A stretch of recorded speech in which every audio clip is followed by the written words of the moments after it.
Hop là. Rebonjour à toutes et à tous. Donc, ça fait 5 minutes qu'on attend du coup l'arrivée de tous les participants. On est un peu moins d'une quarantaine déjà, donc les autres, je pense qu'ils arriveront au fur et à mesure du webinaire. Donc voilà, donc aujourd'hui, je suis ravi de vous accueillir pour ce deuxième, on va dire, deuxième webinaire de l'année organisé par Consigne et Réemploi en Bourgogne-Franche-Comté sur la thématique du réemploi et de l'harmonisation des parcours consommateurs. Donc je suis ravi aujourd'hui d'accueillir du coup Nathalie qui est juste ici aussi à l'écran et qui va nous parler de ce lourd sujet, qui a effectué toute une étude ces derniers mois, ces dernières années, un peu plus au sud de la Bourgogne-Franche-Comté, et qui va nous rendre compte un petit peu de son constat, et voilà, il nous fera potentiellement des recommandations à la fin. Donc avant de commencer directement sur le sujet, je voudrais vous rappeler un petit peu quelques petites règles de fonctionnement du webinaire. Donc on a 2 heures de présentation, 2 heures de créneau, en tout cas de réservé, dont à peu près une trentaine de minutes d'échange. S'il faut, on en prendra un petit peu plus. Les échanges seront enregistrés parce que beaucoup de personnes ont souhaiteraient revoir du coup le webinaire, mais parce que tout simplement, ils ne pouvaient pas être présents aujourd'hui. Donc voilà, donc un replay sera ensuite diffusé sur notre chaîne YouTube. Si vous avez des questions, vous pouvez toujours les indiquer du coup dans le chat qui sera à l'écran, et lors des sessions questions-réponses, vous pourrez lever la main pour que nous puissions vous donner le micro, parce qu'il me semble que les micros sont désactivés pour tous les participants. Donc aujourd'hui, comme je l'expliquais un petit peu tout à l'heure, donc le webinaire va se présenter en 3 temps. Moi, je vais faire une petite présentation rapide de notre association, Consigne et Réemploi en Bourgogne-Franche-Comté, de nos actions au niveau régional, et aussi, je vous expliquerai pourquoi est-ce qu'on parle aujourd'hui des parcours consommateurs. Et enfin, donc, dernier temps de questions-réponses.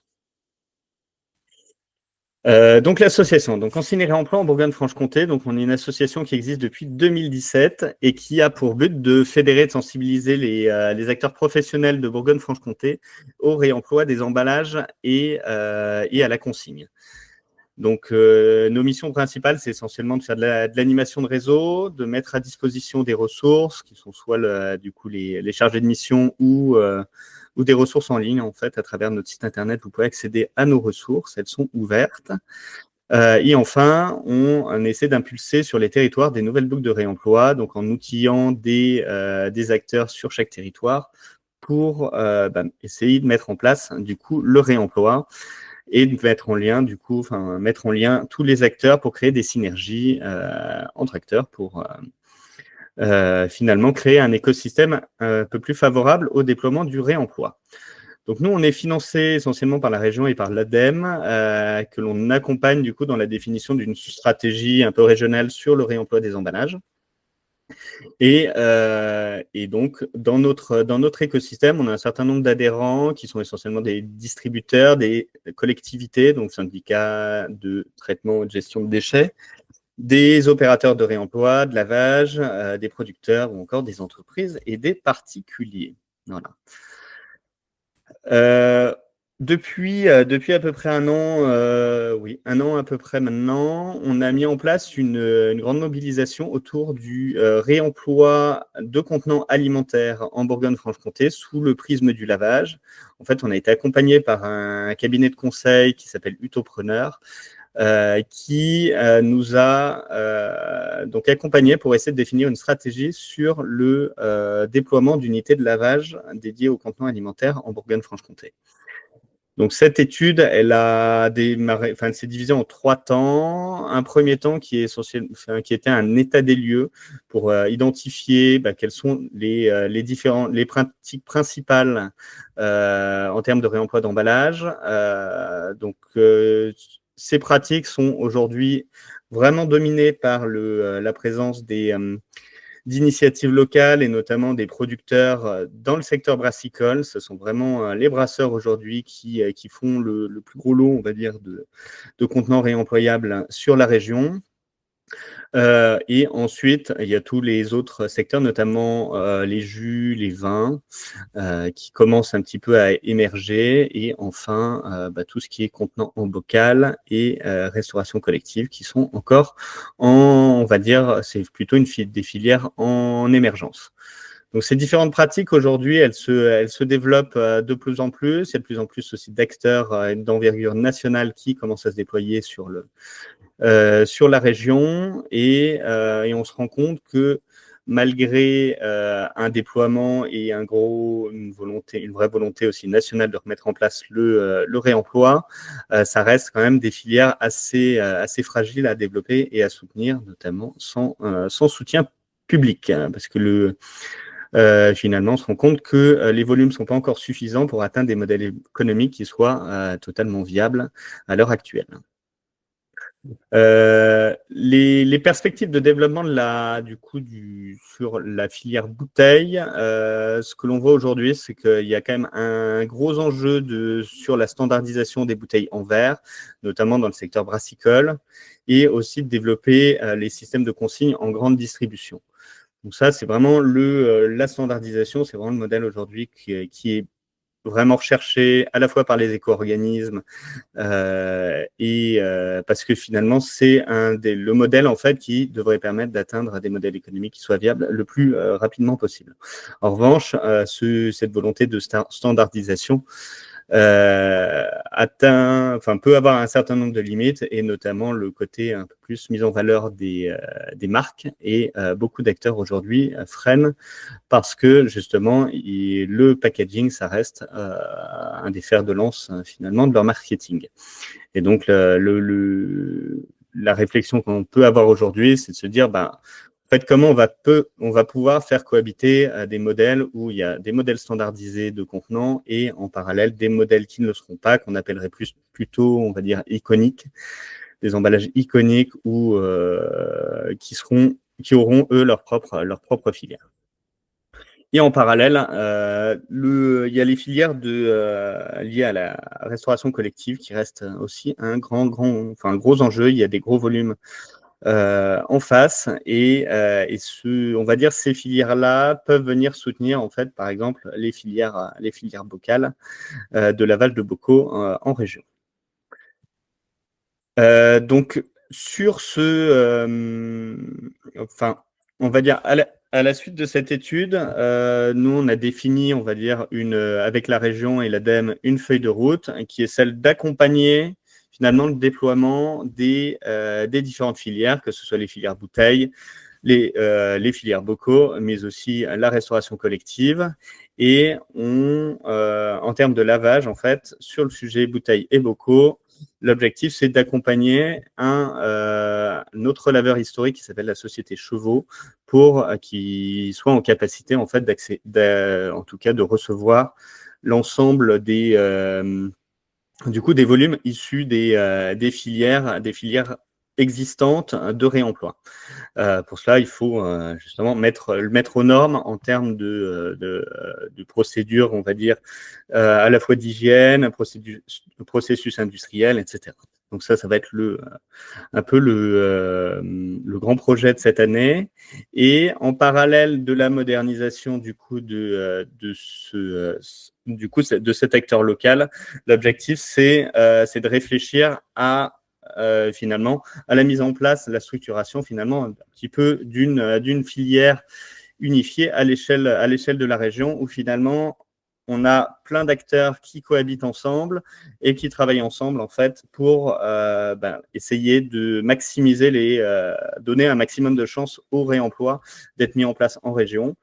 Donc, je pense aux filières qui existent déjà, notamment il y a la filière Gemme et Bouteille qui se développe beaucoup, il y a toutes les filières qui sont mises en place directement par les producteurs, et enfin il y a les autres filières qui commencent à arriver en partenariat notamment avec les grandes surfaces alimentaires qui commencent à installer à distribuer des contenants qui sont réemployables directement aux grandes surfaces alimentaires et qui les collectent aussi à travers soit des systèmes de douchettes ou des systèmes de RVM. Ce sont ces machines qui permettent le retour de contenants directement en magasin et contre du coup le montant d'une consigne.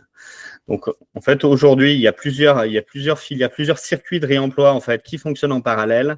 Et le constat que je fais aujourd'hui en Bourgogne-Franche-Comté, donc c'est bien le marché commence à se développer sur le réemploi. En revanche, ce serait quand même très intéressant de faire en sorte que ces différents circuits de réemploi puissent se parler et puissent potentiellement travailler ensemble pour permettre aux consommateurs de savoir exactement où déposer telle bouteille pour éviter qu'il y ait des erreurs justement au niveau de la collecte, notamment que des contenants qui sont acceptés dans certains réseaux, notamment dans les réseaux Biocoop. Si jamais ces contenants sont déposés dans un carrefour, par exemple, qu'ils puissent quand même être collectés et ensuite réorientés vers la bonne boucle plutôt que mis au rebut directement.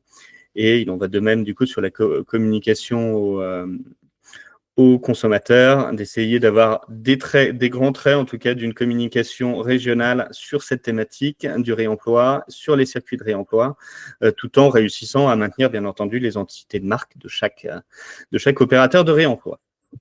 Donc voilà un petit peu les enjeux que l'on a cette année. Donc c'est pour ça que j'ai proposé à Nathalie Innocenti d'intervenir aujourd'hui pour qu'elle puisse finalement nous faire partager avec nous ses lumières sur cette thématique du parcours consommateur et surtout l'objectif à la fin, c'est avec cette base de connaissances que va nous transmettre Nathalie, c'est d'essayer de passer à l'action et de rassembler les acteurs régionaux qui souhaitent s'impliquer sur une réflexion commune pour dessiner ce que sera la filière de réemploi d'emballage alimentaire du coup de demain en Bourgogne-Franche-Comté. Donc voilà, c'est à toi Nathalie. Je te remercie. Est-ce que tout le monde m'entend bien? Oui, c'est bon. Voilà, personne ne pourra répondre, il n'y a que moi qui peux répondre. Du coup, bon. Alors, pour des raisons techniques, il se peut que mon ADSL soit pas suffisamment puissant, etc. Ce qu'on a pu constater, je te demande de me prévenir, Melchior, voilà, et que vous me préveniez s'il y a le moindre souci. Par ailleurs, comme il s'avère, j'ai mis pas mal de vidéos dans ma présentation parce que c'est quand même plus sympa quand c'est varié. Et donc, je t'ai fait envoyer 2 vidéos, Melchior. Voilà. Très bien. Eh bien, écoutez, en tout cas, merci à tous d'être là. Merci d'être aussi nombreux. J'ai été très impressionnée par la liste. C'est vraiment bien la preuve que la Bourgogne-Franche-Comté bouge et surtout qu'elle est extrêmement généreuse parce qu'elle vous fait partager effectivement son investissement dans l'étude que nous avons faite et je suppose qu'il n'y a pas que des gens de Bourgogne-Franche-Comté. En tout cas, je reviens sur la présentation que Melchior vient de vous faire et je vais tirer le fil. En effet, il y a quand même une excellente nouvelle. C'est que moi, ça fait depuis 2019 que je suis sur le marché du réemploi. Voilà, j'y suis tombée grâce à l'Institut du Commerce, qui est une fédération qui regroupe les industriels, les distributeurs et les fournisseurs de solutions. Et il se trouve, vous allez le voir tout à l'heure, qu'en 2019 déjà, donc il y a 6 ans, ils sont venus me voir pour me dire on veut que tu organises des ateliers sur un supermarché de demain, éco-responsable, on ne sait pas bien. Et donc vous allez voir, on va faire un petit retour historique sur le marché du réemploi. Mais effectivement, la bonne nouvelle, comme le disait Melchior, c'est que enfin, ce sujet est en train d'émerger. Bon, et j'en veux pour preuve le projet Reuse que vous connaissez tous, qui est opéré par Citeo, mené de main de maître sur 4 régions qui malheureusement ne sont pas la Bourgogne-Franche-Comté, et toutes les autres régions pleurent d'avoir à attendre de voir ce qui va se passer avec de si gros moyens. Donc, il est évident qu'il faut observer l'expérimentation du passage à l'échelle de reuse. Mais dans l'étude et dans tout ce que vous allez voir aujourd'hui, je suis tout cela de très près. J'ai compris le parcours consommateur dans ses grandes lignes pour reuse. Malgré tout, comme il n'est pas encore en magasin, je ne me prononce pas sur ce projet. Ça ne veut pas dire qu'il n'existe pas. C'est que tout ce que vous allez voir là, je vais dire dans l'heure qu'on va passer ensemble, ce sont des parcours consommateurs que j'ai observés ou que j'ai contribué à co-construire. Voilà. Donc, je me présente. Je suis… Oui? Est-ce qu'il y a un problème? Oui, pardon. Mathilde a l'air d'avoir levé la main. Je ne sais pas si elle a déjà une question. Ou sinon, on attendra à la fin. J'ai cru qu'on ne m'entendait pas. C'est une erreur. Non, c'est bon. C'était peut-être une erreur. Bon. Voilà, je te laisse reprendre, excuse-moi, Nathalie. Ah, si, non? Si, Mathilde a une question. Il faut poser le… Hop, allez. Il faut la poser. Mathilde, je pense que vous pouvez parler maintenant. Non, Mathilde? Mathilde Mouchet, c'est ça? Ouais. Non. C'est super si vous intervenez en cours de route. Donc, ça veut dire… Ah, voilà, Mathilde. Mathilde. Juste pour dire, on ne peut pas utiliser le chat. C'est Ouais. pas grave. Le chat est désactivé? Ah, mince. Oui, Madame Innocenti, peut-être pour gagner de la bande passante, si vous enlevez votre vidéo, comme ça, le son sera meilleur pour nous. Est-ce que c'est mieux maintenant? Ouais. On va voir. Merci. Ok. Donc, je poursuis. En tout cas, notez que si vous avez des questions ou vous voulez intervenir, Melchior veille, veille au grain. Donc, est-ce que le son est meilleur, Melchior? Est-ce que ça marche? Oui, c'est bon, c'est bon. Il n'y a pas de remarques dans le chat, non? C'est bon, non, mais le chat, apparemment, il marche pas. Ce qui est bizarre. Bon, c'est pas grave. Ah ben ça, c'est pas de là aujourd'hui. Alors, donc surtout, interrompez-moi s'il y a un souci. Merci beaucoup Mathilde. Du coup, je me présente. Je suis Nathalie Innocenti. Ça fait donc depuis près l'âge de ma fille, 18 ans, que j'ai basculé après 10 ans dans la grande distribution dans des missions d'accompagnement et des missions d'expertise. Mon job, il est de projeter les parcours consommateurs pour demain. Et depuis 2019, avant 2019, on me disait il faut intégrer la notion de digital, les nouveaux modes de consommation digitaux dans les parcours consommateurs. Donc, j'ai fait des missions nombreuses chez des Orange, des banques populaires, des Mobalpa, etc. Et depuis 2019, j'intègre les nouveaux modes de consommation éco-responsables, des modes de consommation vertueux, au sein des parcours clients. C'est-à-dire que l'idée, c'est pas de prendre le parcours d'achat exactement le même qu'aujourd'hui et de rajouter une petite touche de réemploi et de vrac, comme on l'a fait pour le digital, finalement. Là, c'est une rupture complète, c'est une bascule complète de mode de faire et donc c'est pour ça qu'il y a besoin de décomposer tous ces parcours clients et de les projeter dans l'avenir. On me pose également des questions sur les mobilités douces. Je travaille pour l'autoroute ATMB là, qui veut devenir plus décarbonée et vertueuse. Je travaille pour le tramway du Mont-Blanc sur une expérience client qui doit être 100% aussi éco-responsable. Et vous allez le découvrir sur le vrac et le réemploi, et notamment le réemploi. J'ai fait déjà à mon actif 4 missions. Donc, je vais commencer par revenir sur l'historique du réemploi. Comment est-ce que le réemploi a démarré? On était en 2019, voilà. Et l'Institut du commerce, comme je vous le disais, cette fédération m'a demandé de faire co-construire à ses adhérents des retailers volontaires. Donc, on a vu beaucoup de personnes de la RSE, en fait. Enfin, beaucoup. Disons qu'en fait, les gens venaient pour voir et comment on pourrait imaginer le supermarché de demain. Et donc, dans les enseignes, c'était beaucoup des responsables RSE, Système U, Biocoop, Carrefour, Day by Day. J'ai invité Didier Onreta en 2019 à venir suivre ces ateliers. On a eu aussi le directeur de l'innovation de Yves Rocher qui était venu à l'époque. Et puis, quelques industriels. À l'époque, il a fallu aller les chercher au travers de l'association professionnelle de l'ILEC.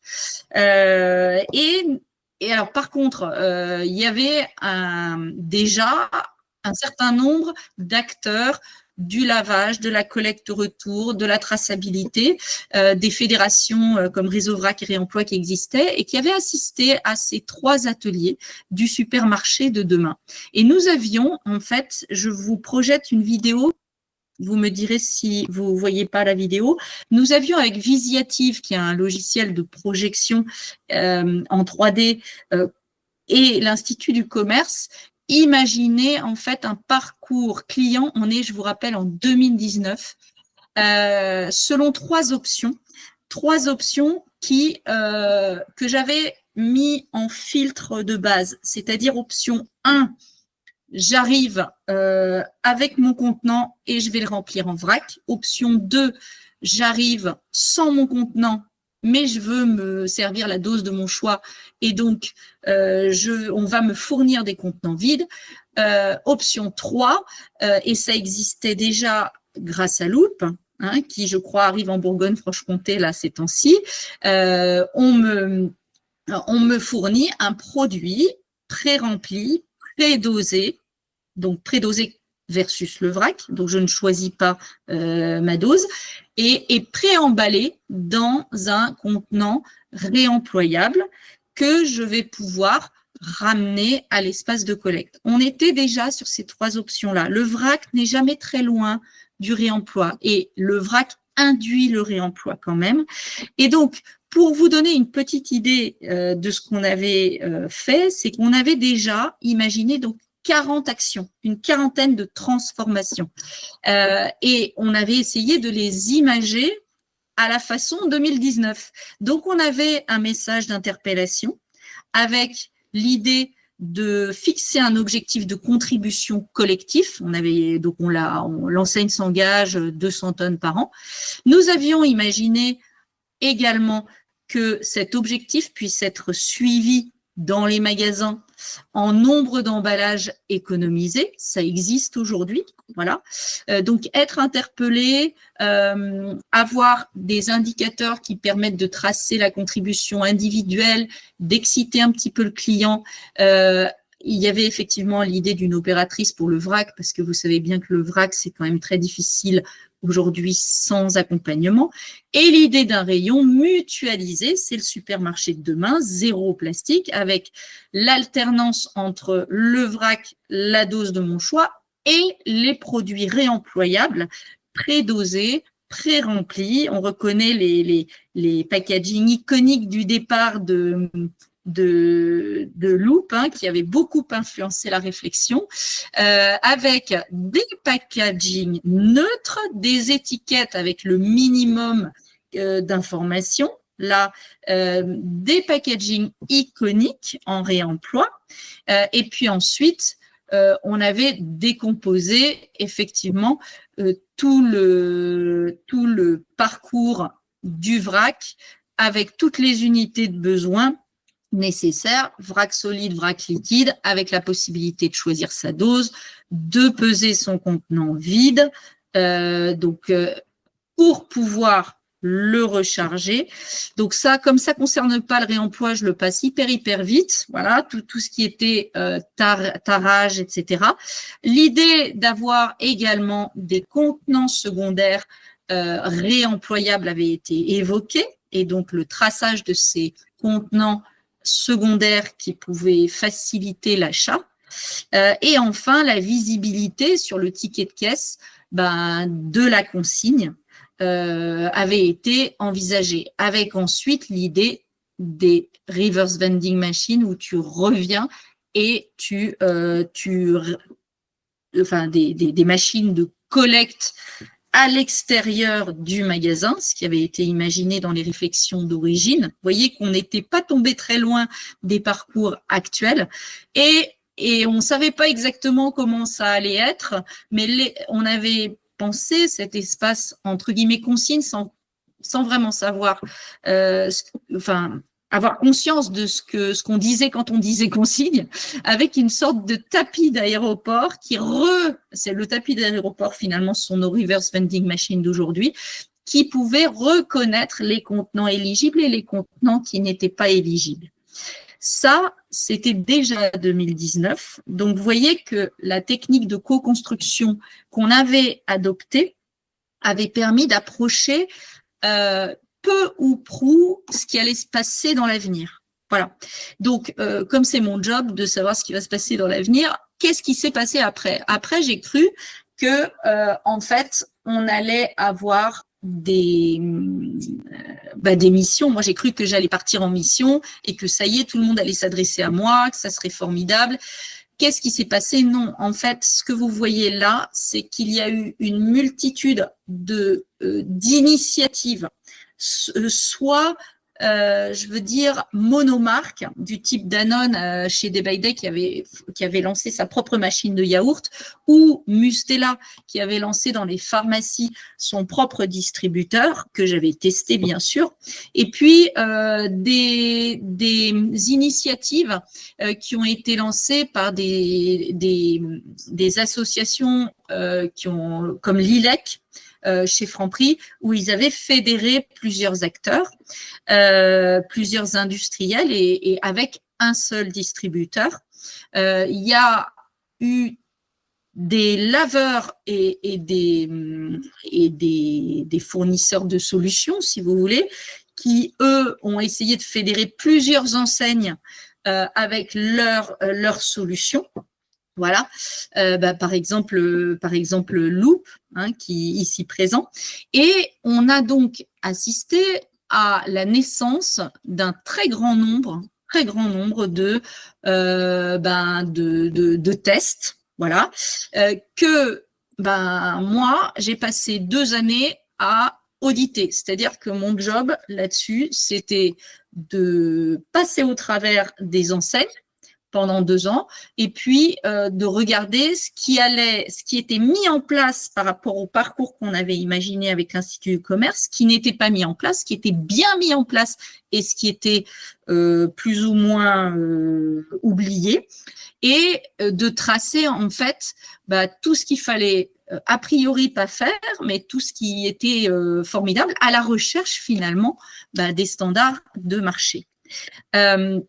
Ce qui m'a valu ensuite, effectivement, d'être appelée par Carrefour pour la boutique du vrac pour optimiser en fait le parcours consommateur de l'avenue du vrac. Mais ça, je ne parlerai pas de cette mission parce qu'on n'est pas sur le vrac aujourd'hui.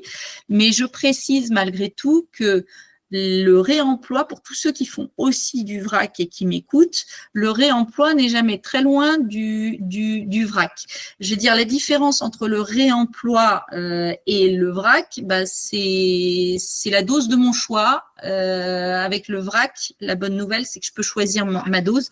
Avec des contenants réemployables, on peut me proposer plusieurs doses, mais les doses sont imposées, elles ne sont pas liées à mon portefeuille personnel.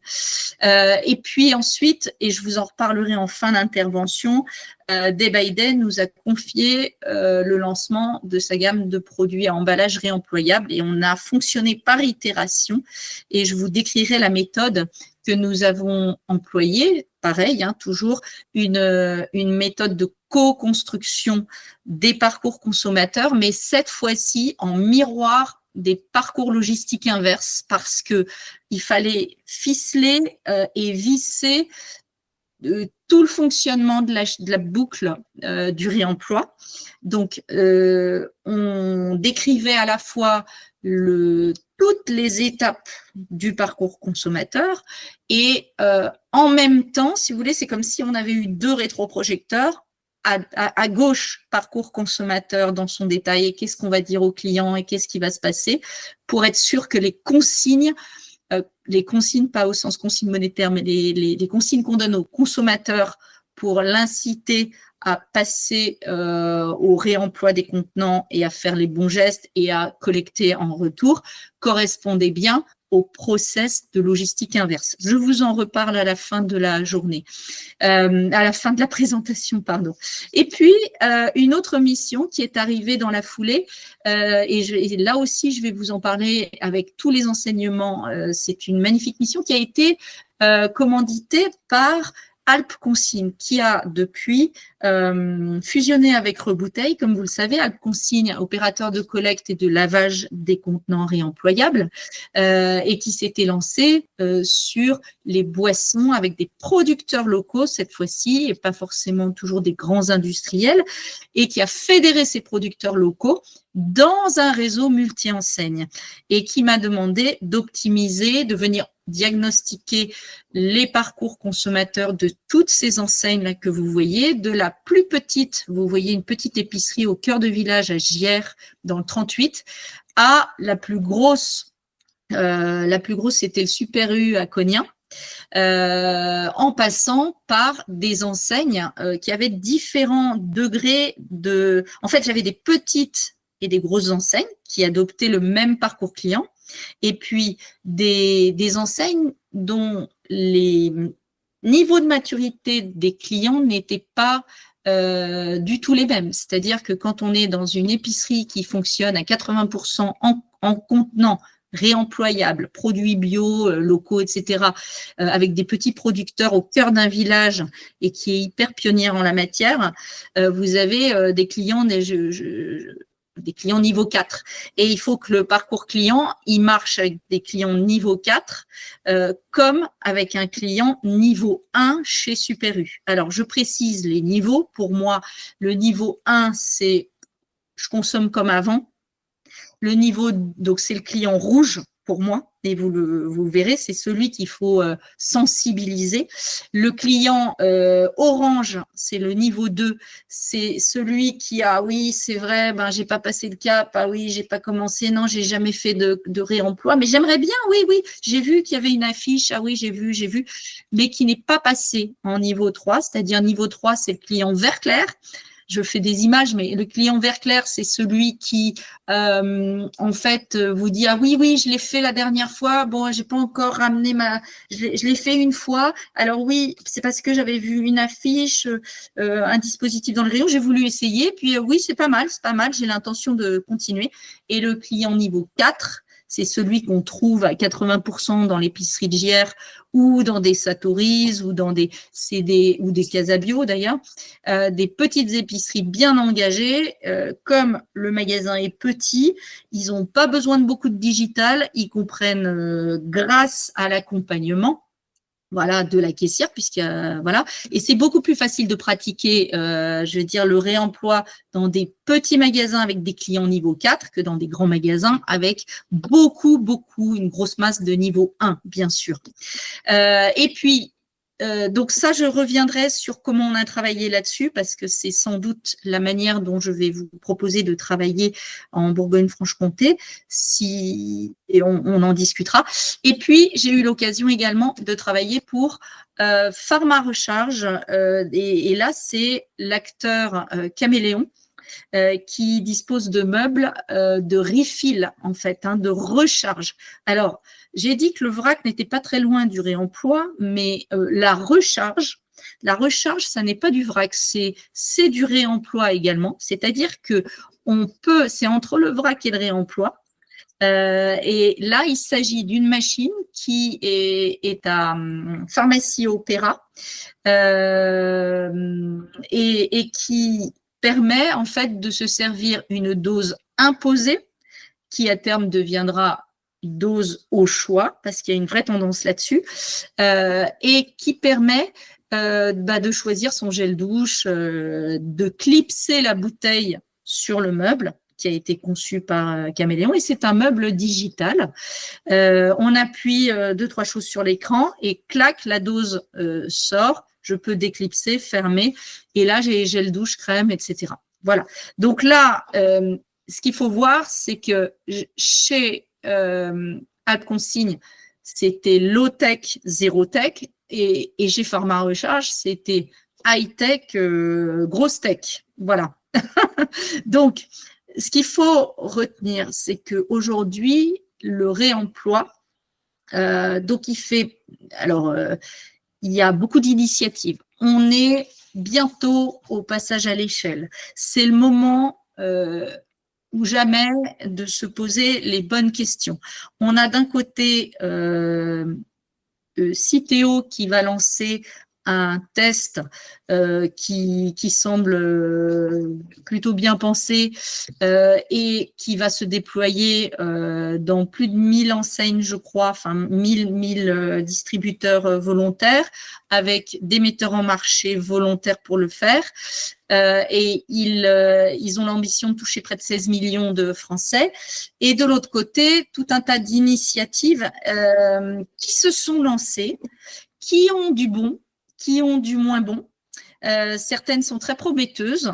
Il y a des enseignes physiques qui ont plutôt des clients niveau 4, donc des verts foncés, si vous vous rappelez bien, et qui, eux, pour aller mettre de la tech dans un biocop, ça va être compliqué, parce que ils sont plutôt sur des meubles, moi qui ai beaucoup travaillé avec eux et Caméléon, ce qu'ils veulent, c'est le minimum de tech pour pas avoir d'appareils en panne. Et ça va de là jusqu'à des très gros magasins qui testent des reverse vending machines avec plein de choses. Malgré tout, bien le réemploi est très hétérogène. Voilà. Donc là, je vais vous faire écouter normalement ma collaboratrice, enfin ma partenaire Virginie Binouti, qui était ma cliente quand j'ai Day by Day, qui aujourd'hui s'est lancée dans une activité de gestion de qualité, d'optimisation des processus alimentaires, vrac et réemploi. Elle aurait dû être avec moi aujourd'hui. Vous allez me dire si je vais lui laisser, elle m'a fait une petite capsule audio. Dites-moi, alors Melchior, je compte sur toi. Oui. Pour me dire si on déjà, n'entend pas. Le Voilà, son merci. qui vient de chez toi est déjà pas top. Ça a tendance à un peu couper, mais on va essayer. Ouais. Il y a des choses compréhensibles ou pas? Là, on n'a rien entendu. De quoi? Rien entendu. On n'entend pas du tout la bande. Non, mais là. Ouais. Alors, on y va, je la lance. Oui, ça y est. Alors, c'est bon? Voilà, je vais la laisser présenter. Sur un marché globalement de droguerie, de parfumerie et d'hygiène. Le développement du réemploi avec des marques qui aujourd'hui proposaient des produits essentiellement dans des contenants en verre. Attendez. Hop. Attends, il faut que je la remette à 0. Voilà. C'est la présentation de Nathalie.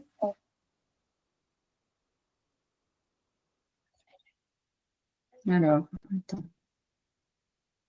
Je vous demande juste un instant.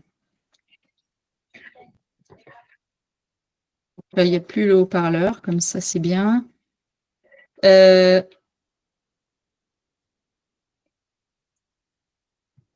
Non, ça, je ne vais pas pouvoir vous passer sa présentation. Donc, je vais vous dire les messages clés qu'elle souhaitait vous faire passer.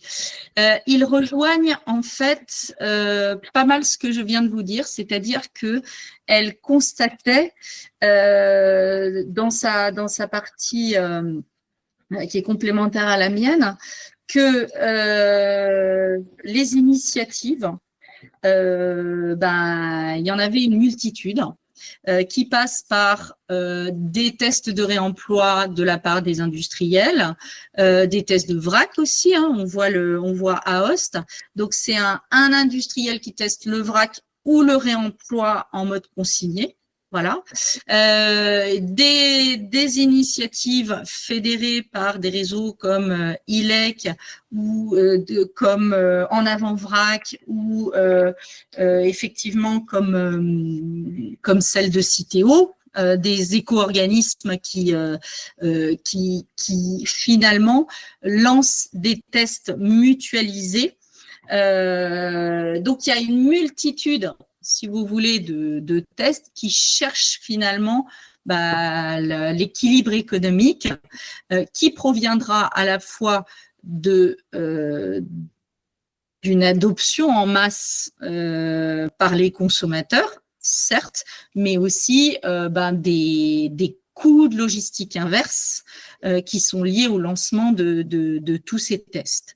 Elle souhaitait vous faire part également des dates clés par rapport aux réglementations françaises et européennes. Et donc, finalement, si on est tous là aujourd'hui et si nombreux, c'est probablement parce qu'on a tous l'objectif d'un 10% de réemploi pour le secteur boisson en 2030, 40% pour les emballages de transport et de vente, c'est-à-dire les emballages dits, je vais dire, secondaires, et 10% de réemploi pour les emballages groupés et à la vente à emporter au RECA. Simplement, ces objectifs-là, pour ceux qui ne les avaient pas, issus de la loi PWR, c'est ça, c'est la réglementation européenne. En fait, ils existent depuis 2025 et on passe de 7 à 8 à 10% d'emballage en réemploi. Et c'est tributaire et on fait monter de plus en plus les petites entreprises sur cet objectif-là.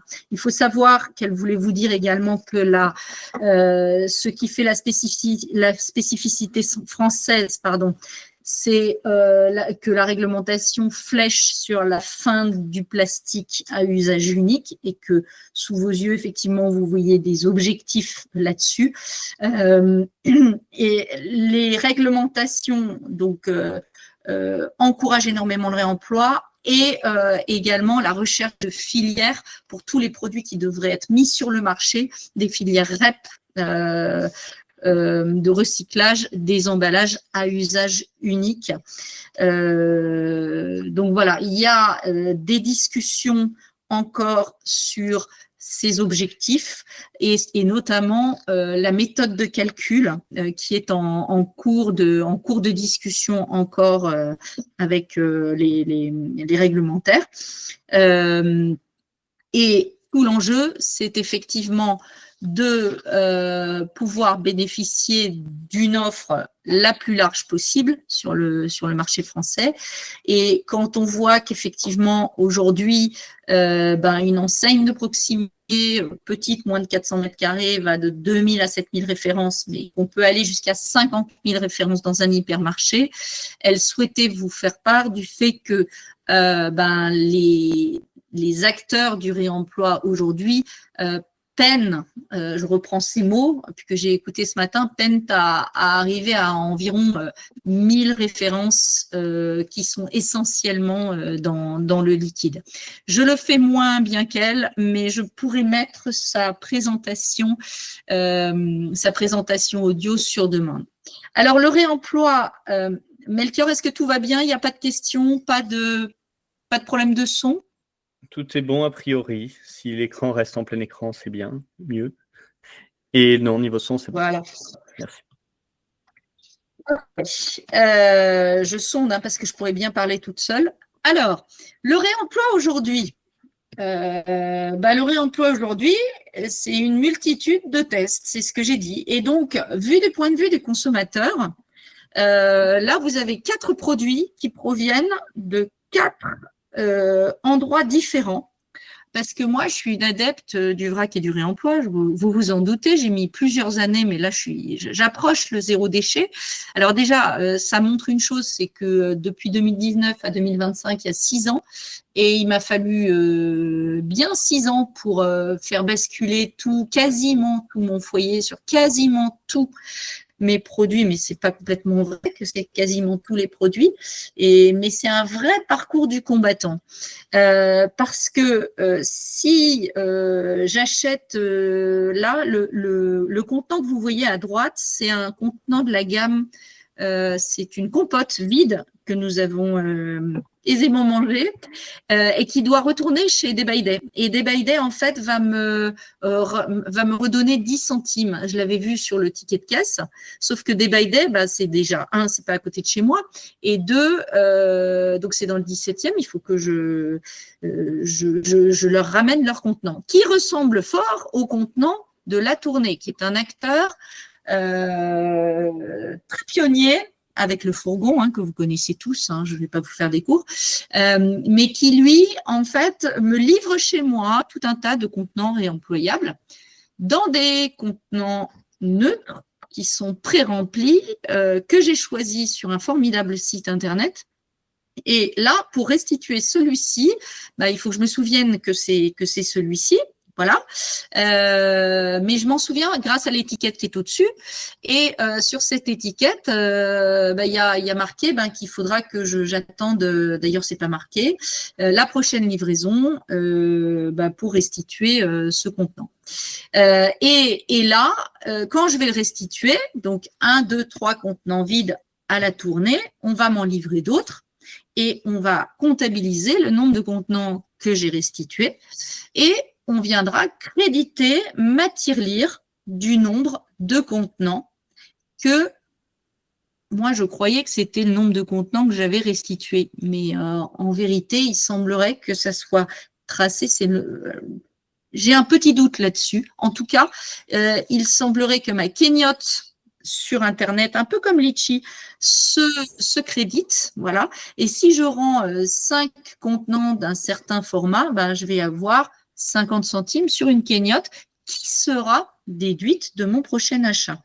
Et puis ensuite, le Pago, en fait, c'était au Super U d'Oberkampf dans le 17e. Et là, non, pas du tout, dans le 11e, pardon.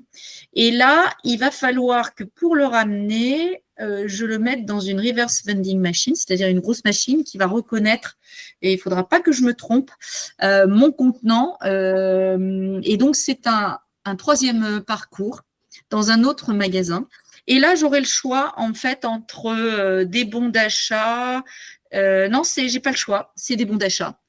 Voilà. Et puis, le 4e, le 4e est distribué chez différents acteurs. Ce sont des contenants éligibles à la collecte retour, mais je ne sais plus chez qui je l'ai acheté. Et je ne vois pas non plus sur ce contenant que je peux le retourner chez qui ou comment, je ne vois pas. Donc voilà, le réemploi, aujourd'hui, c'est une multiplicité d'acteurs qui ont lancé des modes de faire différents. Et on va les scruter parce qu'on est quand même dans un format relativement long pour ce webinaire. Et je vais, je pense que vous n'aurez pas le son, mais je vais vous montrer une petite vidéo pour vous dire aussi à quel point le parcours consommateur est important. Nous sommes chez McDonald's et nous sommes le 1er janvier 2023.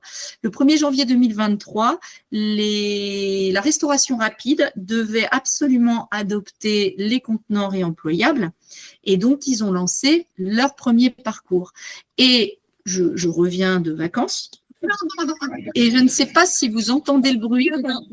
Enfin, je rigole beaucoup sur la vidéo. Voilà, il s'agit de ma fille, qui aujourd'hui a 18 ans. Et vous voyez en fait qu'à gauche, le personnel de McDo, le monsieur est sur le point de jeter sa tasse en verre. La personne de McDonald's se marre pas mal parce qu'elle essaye de donner des conseils. Hein, il n'y en a pas tout le temps. Moi, je rigole beaucoup et donc ma fille va être furieuse parce qu'elle ne comprend absolument rien aux consignes. C'est son premier geste. Voilà. Et donc, est-ce que, Melchior, vous entendez le son de la vidéo ou pas? Non, on n'entend pas le son. Hein? On n'entend pas le son, non. Bon, alors je dis, voilà. Donc, on observe. Là, je rigole, je lui dis, écoute, je ne me moque pas du tout, ne t'inquiète pas. Et donc, on voit que elle a quand même énormément de mal à savoir où elle va restituer ses contenus. Voilà, le risque Et vous noterez qu'elle ne lit rien. Elle ne lit rien, c'est pas parce que c'est ma fille, hein. Je rigole beaucoup, c'est parce que c'est comme ça, en fait. Il y a un des enseignements de toutes les missions que j'ai pu faire dans le domaine, et je veux dire, il n'y a pas que celle-là, hein, c'est que le client, il a pas beaucoup de secondes à accorder au process, et donc il faut de ce fait que le parcours consommateur utilise la stratégie des nudges, on en parlera, c'est-à-dire toutes ces petites techniques, les pictos, les suggestions visuelles qui facilitent énormément et que le parcours soit extrêmement simple. Donc, si je reviens à mes moutons, ce que je voulais vous dire là, c'est que effectivement le parcours conso, ça c'est une des questions qui m'a été posée notamment par GS1 chez qui je suis intervenue. Là, c'est aussi Melchior. Melchior, tu m'as dit, en fait, moi je constate, et c'est ce que tu viens de dire là en début d'intervention, que les parcours du réemploi sont-ils trop hétérogènes? La réponse est oui. Et j'en veux pour preuve ce visuel. C'est-à-dire que moi, consommateur, si je veux faire adopter le réemploi, aujourd'hui, il y a beaucoup de process différents. Et je m'en vais vous le prouver. Alors évidemment, l'idée, ça va être d'unifier un parcours consommateur, ce que Reuse a le mérite de faire, c'est-à-dire il dit, allez hop, on fait un parcours consommateur, on va le faire adopter en masse, on va le faire le mieux possible, et j'atteste du fait qu'ils font le mieux possible, et on est obligé pour cela de prendre, de se lancer dans des partis pris. C'est-à-dire que si je résume un peu les partis pris de Reuse, il va y avoir, et à juste titre, beaucoup de signalétique sur des formats différents.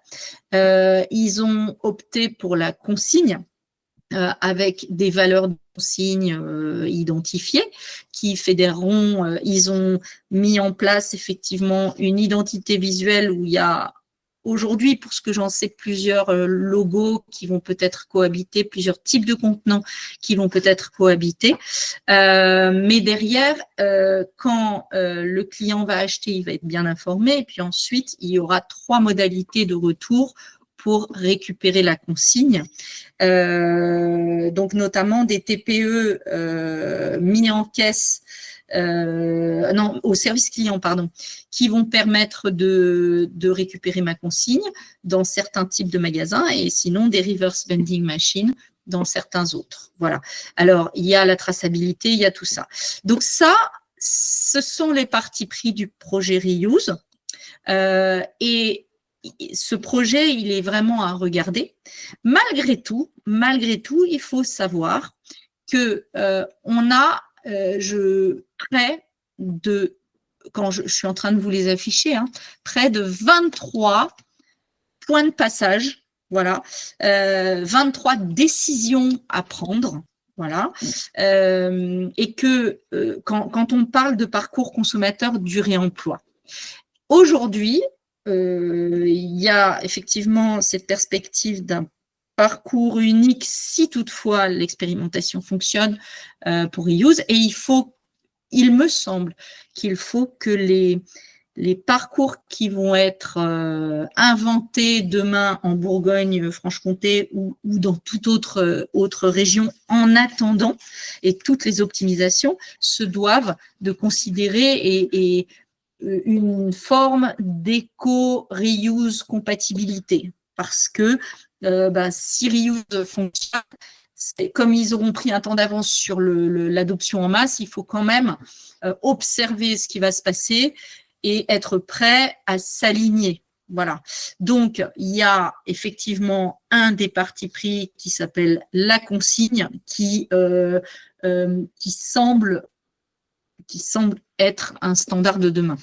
Malgré tout, on a à peu près, et j'ai recensé, puisque j'ai fait quand même une grosse étude que je vais vous présenter ici, environ 23 points de passage qui feront le succès du réemploi demain. Déjà, les campagnes de sensibilisation, et d'ailleurs Citeo en a fait tout un plan de communication avec une campagne autour du réemploi qui est déjà sortie, voilà, sur tous les réseaux sociaux. Quand je vais rentrer dans mon supermarché et que je serai niveau 1, c'est-à-dire un client rouge, ou niveau 2, un client orange qui a envie mais qui ne sait pas comment faire, il va falloir un message fort pour m'interpeller. Il va falloir également qu'on valorise ce geste du réemploi. Et tout le monde ne va pas le faire de la même manière. Que d'un point de vue sémantique, on ne parle pas dans le nord de consigne, dans le sud de réemploi et dans l'est de rapportez-moi. La charte graphique a été fortement étudiée dans le projet Reuse et ils ont choisi une nouvelle couleur, enfin 2 nouvelles couleurs, orange et violet. D'accord, puisque le vert était déjà pris, le jaune était déjà pris, et bon, je suppose qu'il y a de très belles études qui ont été effectuées, et c'est assez malin puisque les poubelles, en fait, on a des codes dans la tête, hein. Enfin, alors c'est pas tout le temps la même chose d'une ville à l'autre, mais ça va fonctionner un petit peu comme ça, c'est-à-dire que la poubelle verte c'est plutôt pour le verre, la poubelle jaune c'est plutôt pour le recyclage, et peut-être qu'un jour on aura, ce sera plus, on l'appellera plus poubelle, mais collecte, orange et violette peut-être. Et puis ensuite, il y a la visibilité qu'on va donner et le repérage immédiat des produits en magasin et des produits éligibles à la collecte retour versus ceux qui ne le sont pas. Il faut un gros marquage.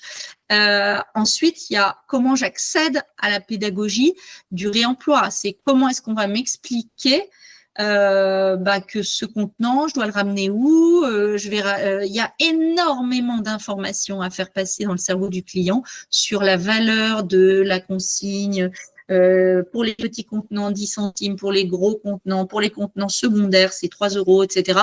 Mais alors vous allez le mettre et puis vous aurez droit à des bons d'achat et puis ça alimentera une cagnotte, etc.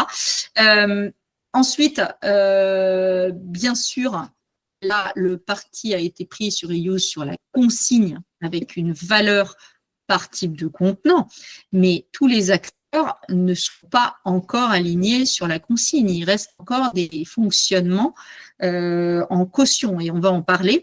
Un alignement potentiel sur le prix de la consigne, un alignement également sur comment est-ce qu'on apporte de la visibilité à la valeur de la consigne tout au long du parcours d'achat, d'accord, à la fois sur les sites internet, dans les FAQ, et il vaut combien ce contenant, jusqu'au ticket de caisse, en passant par les rayons.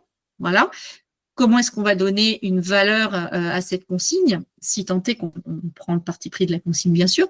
Est-ce que à l'encaissement, comment est-ce qu'on va me rappeler mon produit et que mon produit est réemployable versus un autre, quelle présence à l'esprit on va me donner à la maison. Et regardez, voilà, il y a autant de partis pris, ça c'est le résultat de l'étude, il y a autant de partis pris quasiment que de leviers.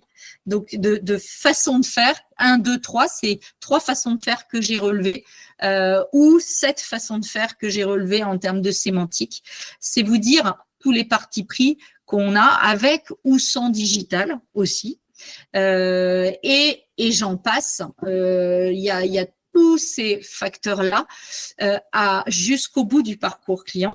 Le lieu de collecte-retour, le seuil minimal de contenants pour déclencher des livraisons, etc. Donc, tout cela, en fait, je vais vous montrer à quel point, grâce à notre observatoire des tendances, nous avons réussi à montrer que il y avait quand même tout un tas d'arbitrages à effectuer. Alors, comment est-ce que on a fait cette étude? Je me permets de faire un tout petit stop. Melchior, est-ce que ça va au niveau du son? Est-ce qu'il n'y a pas de questions à ce stade? Pas de réaction? C'est tout bon. Ouf. Est-ce que tu as reçu une vidéo de la part de mon équipe sur l'Observatoire des tendances ou pas? Non? Je sais pas laquelle c'est. J'en ai une sur YouTube et On a une deux? en. Ouais, j'en ai Ouais. deux là. C'est Monopoly l'autre. V2. Voilà. Monopoly. Je te dirai oui, Ok. Monopoly V2, voilà. Je te dirai quand il faut la lancer, hein. Alors, effectivement, sur ces 23 points de passage, tout au long du parcours client, j'ai construit un observatoire des tendances. Comment mais l'observatoire des tendances, je l'avais bien avant cette étude-là. J'ai juste alimenté notre observatoire des tendances j'ai effectué des achats en mode réemploi, comme vous avez pu le voir, dans des magasins physiques. Le Super Tout Nu de Toulouse, qui est un magasin pionnier en la matière et qui distribue des produits tous dans des bocaux, si vous voulez, réemployables, et va les préconditionner dans son laboratoire comme il l'a toujours fait dans son drive tout nu. Par exemple, il va prendre une grosse meule de fromage avec du personnel en arrière-boutique qui va dans les process qualité, etc., découper la meule d'emmental en mini morceaux, et ce sur le maximum, et je veux dire, allez, on va dire 80%, 90% des références d'un supermarché classique. Donc, on verra des photos tout à l'heure. McDonald's, Botanique, qui a aussi œuvré avec Bocoloco, Système U, qui a œuvré avec The Keepers et notamment Carrefour, avec l'opérateur et la reverse vending machine. Satori's, qui était plutôt dans le réseau Alpes Consigne, donc dans le Rhône-Alpes, Day by Day, avec évidemment le lancement de sa gamme de réemploi. Enfin bref, j'ai fait des achats dans tous ces magasins-là. Mais pas que magasins. On a aussi 4 acteurs que j'ai fait des listes et des listes de courses. La tournée, le fourgon, qui vous vendent qu'effectivement, ils vous livrent des courses chez vous en 100% consigné. Enfin, alors, ils parlent de consigne, mais en vérité, ils ne procèdent pas exactement de la même manière l'un et l'autre. Le drive tout nu, qui fonctionne à sa manière également, avec des contenants qu'on peut ramener, et c'est le pendant online du Super Tout Nu, et Day by Day qui a lancé son EcoDrive, et j'ai testé celui de Toulouse. Voilà, et donc Day by Day fonctionne en mode caution, un peu comme le fourgon, mais pas avec le même nombre de jours pour restituer les contenants. Chez le fourgon, c'est 30 jours, chez Day by Day, c'est 60. Je ne me suis pas arrêtée là. J'évacue le vrac qui n'est pas le sujet du jour, mais évidemment, j'ai testé toutes les formes à regarder, et je me suis intéressée Carré Opéra, c'est évidemment le refill que je vous ai montré avec les produits de beauté, gel douche, etc. Et Basic Fit, parce que je suis cliente de Basic Fit, et que pour remplir votre gourde, en fait, vous arrivez vous avez le QR code qui vous fait rentrer dans la salle de gym. J'ai été assez soufflée, c'est-à-dire que ce QR code déclenche l'ouverture dans tous les clubs en Europe, parce que j'ai cet abonnement-là, je peux amener aussi un ami, etc., grâce à ce QR code. Et le QR code ouvre la salle de gym, mais permet aussi d'accéder au fauteuil de massage et de re-remplir en mode refill une gourde d'eau aromatisée qui s'appelle Yanga. J'ai été très marquée par le fait que le QR code déclenche le refill. Voilà. Alors, tous ces magasins, tous ces industriels ont été testés au travers d'achats. Voilà. Et donc, là, on voit tous les tickets de caisse et ce que j'ai relevé, est-ce qu'on voit ou pas le prix de la consigne, et donc, tout ce qui est passé en note de frais, comme vous pouvez le voir. C'est à toi de jouer. Tu peux peut-être présenter le film de notre laboratoire des tendances Monopoly Okay. V2. Je te repasse la main. Tac. Merci. On partage l'audio. Donc là, en fait, je vais vous montrer ce qu'on en a fait. De tous ces achats, on a alimenté notre observatoire des tendances et je repasse la main. On entend bien le son? J'ai pas arrêté le partage. Hein. Est-ce que tu partages là? Je crois pas que tu partages. Oui. Il faut que tu le remettes à 0.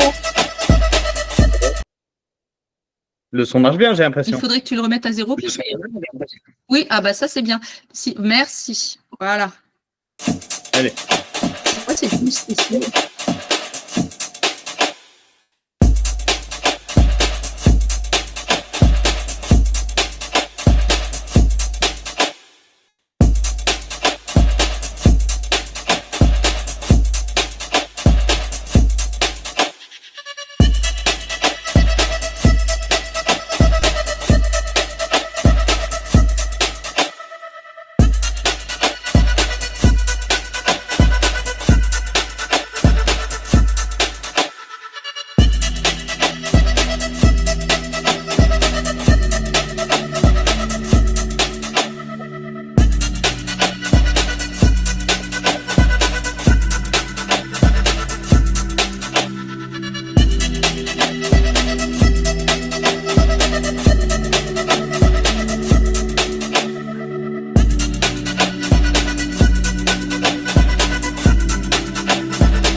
Voilà, Donc, je reprends la main.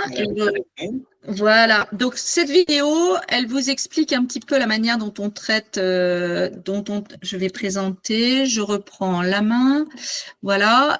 Donc, suite à tous ces achats, nous avons donc formé un jeu de, on va dire, Monopoly. Est-ce que vous voyez mon écran? Voilà, je fais défiler les cartes. Hop.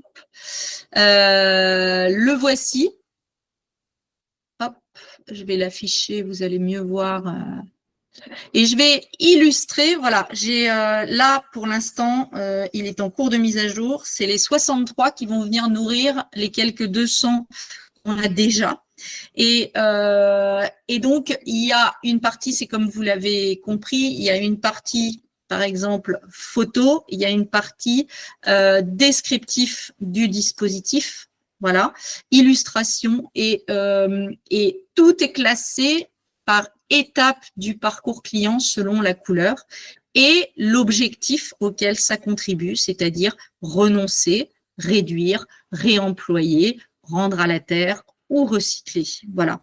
Donc, toutes ces pratiques, elles sont en train, et c'est par l'observation de toutes ces pratiques que j'en déduis les tendances futures, et notamment les arbitrages qu'il faut faire tout au long du parcours consommateur. Donc, je vais l'ouvrir, ce jeu de Monopoly. Il faut savoir que, alors j'appelle ça en interne, hein, bien sûr, c'est notre observatoire des tendances. Et il me permet, lors des ateliers de co-construction qu'on a fait avec des by day, qu'on a fait chez Alpconsigne, qu'on a fait à chaque fois, d'aller pointer sur les bonnes pratiques et pour montrer l'ensemble des arbitrages qu'il faut faire à tel moment et montrer les bonnes pratiques pour inspirer les collaborateurs. Voilà. Ce jeu-là, il est aussi, ça c'est très très récent, je le commercialise pour ceux qui veulent œuvrer tout seul. Je fais, selon les problématiques, une sélection particulière, mais pour ça, il faut me contacter. Voilà. Du coup, si je repasse en revue mes 23 points de passage et que je commence par le premier et que on va donc balayer tout le parcours consommateur du réemploi et voir les principaux partis pris sur le marché, d'accord? Eh bien, déjà, la première chose, c'est d'avoir une campagne de communication multi-canaux, alors réseaux sociaux, radio, YouTube, TV, etc. Et là, vous avez le visuel en bas à gauche de la campagne de Citeo avec réemployons, réemployons, réemployons encore. Vous à droite, sur la fiche que vous voyez là, la campagne qui avait été utilisée l'année précédente lors du mois du réemploi et du VRAC, qui faisait témoigner plusieurs clients. Ça, c'était par Réseau VRAC et Réemploi. Les campagnes d'incitation, il faut en avoir. Voilà, on est obligé d'aller sensibiliser grand public. Et vous avez des acteurs qui se lancent dans le réemploi encore aujourd'hui sans aucune campagne de soutien, ce qui était le cas d'Alpconsigne quand même. Tous les pionniers, tous ceux qui ont lancé, ils n'avaient pas de campagne nationale avec le soutien de Citeo ou de l'ECO pour financer, ou d'une métropole, comme la métropole de Grenoble, pour financer un plan de communication.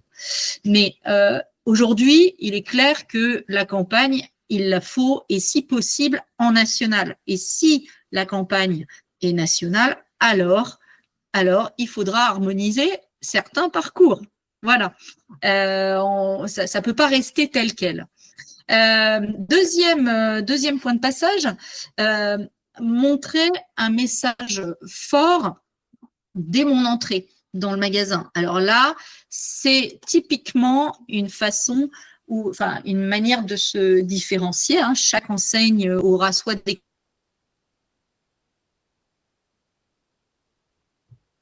kakémono. Nathalie, on t'entend plus, ça coupe. Affichera une identité. Tu peux répéter les... Nathalie, ça a coupé pendant 10 secondes. J'ai coupé mon... Oui. Alors, je reviens en arrière. Ça s'est arrêté où, Melchior? Quand tu disais justement qu'il y avait qu'il y avait une nécessité d'harmoniser tout ça à la suite, vu qu'il commence à y avoir des communications nationales. Exactement. Donc, je reviens à un petit slide en arrière et je précisais, je regarde si je suis encore connectée. Attendez une seconde, parce que là, ça aurait pu sauter. Non, c'était bon. Voilà, ça c'est bon. OK.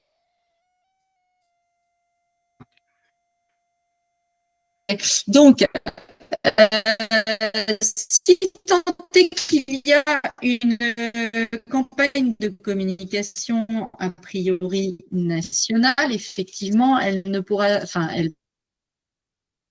les grands mots, il est fort probable que ça finisse par devenir un petit peu plus technique à un moment donné pour montrer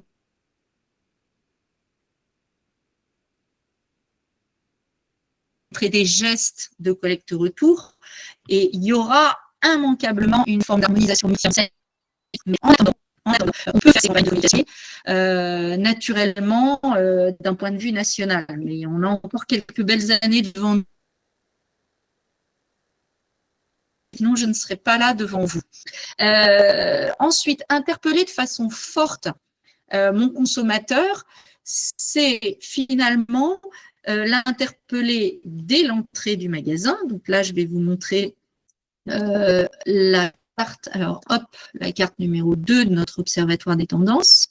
Cette carte numéro 2, bon, elle est basique, hein, mais c'est l'idée de vous montrer que chez Botanique, quand Bocoloco a lancé son réemploi, quand vous rentriez dans le magasin, il y avait une PLV, enfin une forme de kakémono qui était d'ailleurs pas très bien mis en scène, mais on sait que parfois c'est poussé par les clients.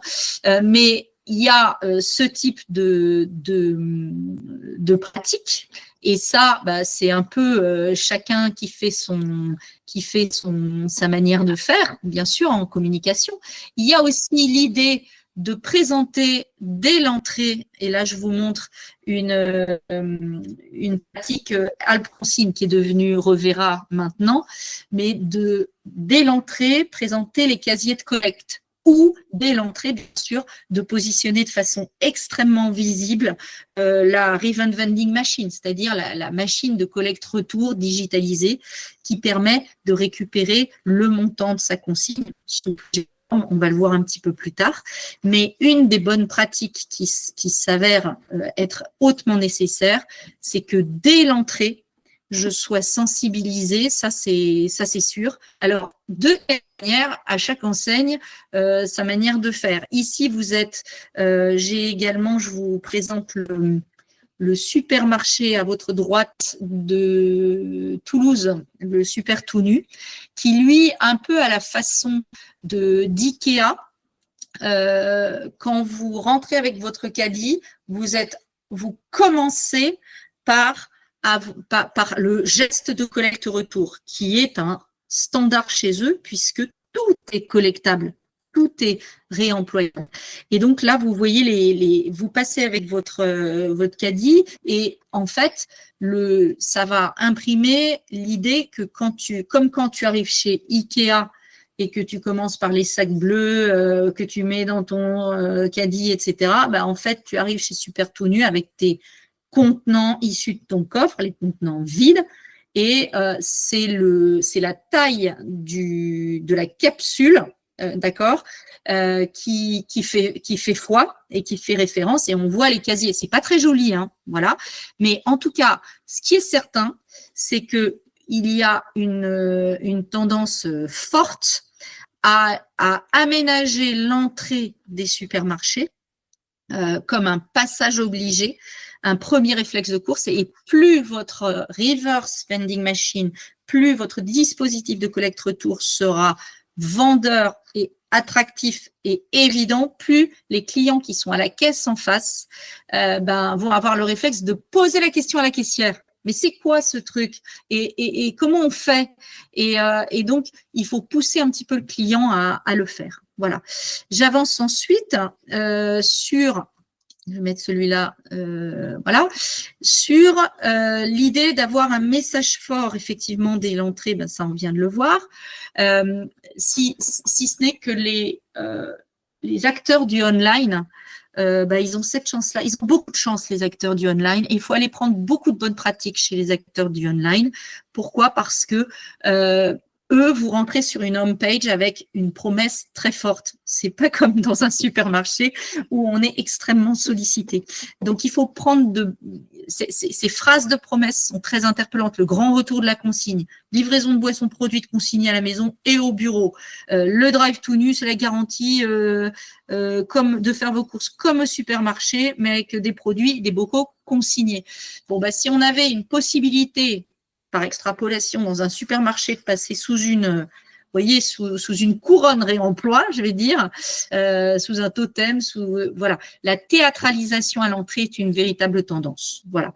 Je passe parce qu'on a beaucoup de choses à voir. Valoriser le réemploi. Je vais aller sur la carte numéro 3. Le réemploi versus le recyclage. Je voudrais vous montrer une campagne qui est très interpellante, c'est celle de Le Fourgon, je crois, voilà, qui, dans ses pages d'explication de la consigne, vous le voyez là, ici, vante les vertus de la consigne versus la poubelle jaune. Donc ça, versus le recyclage. Donc, c'est-à-dire que ce qu'ils disent, c'est finalement, quand tu es niveau 1 et 2, bah, tu vides ta poubelle noire dans la poubelle de recyclage. D'accord? Quand tu es niveau 3, bah, tu commences à vider ta poubelle de recyclage pour atteindre le niveau 4, les fameux clients vert foncé, pour vider ta poubelle jaune au profit bah, de la collecte retour. Et donc ça n'est pas adopté par tous. Et vous vous doutez bien que c'est pas un parti pris qui est forcément adopté par tous. Et donc chacun va pouvoir ben, vanter les vertus du réemploi à sa façon. Voilà. Et là, vous voyez toutes les thématiques qui sont utilisées par le fourgon et la tournée, qui sont très militants en la matière. Ils vont vous parler de toutes les études, verre réutilisé versus verre recyclé versus verre reproduit, qu'est-ce que ça coûte en eau, en CO2. Là se cache que le verre, c'est énergivore à la production, que le verre, c'est inaltérable. Et ils vont donc vous parler des océans de plastique, de vider la poubelle noire, de remplir. Enfin, ils font tout un tapage, voilà, je vais dire, et donc de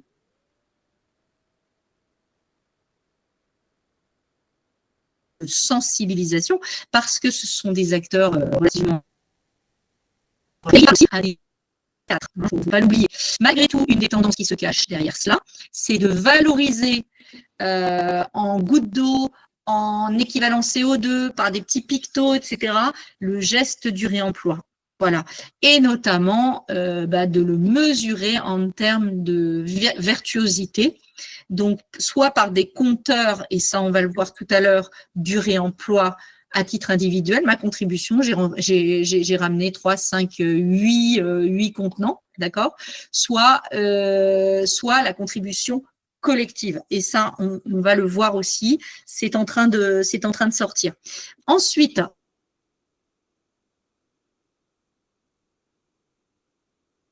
la sémantique. La sémantique est quelque chose d'extrêmement, en tout cas à l'échelle j'espère à l'échelle nationale, il faudra aligner la sémantique. Alors on s'est bien posé la question avec Alconsigne, est-ce qu'on parle de consigne? La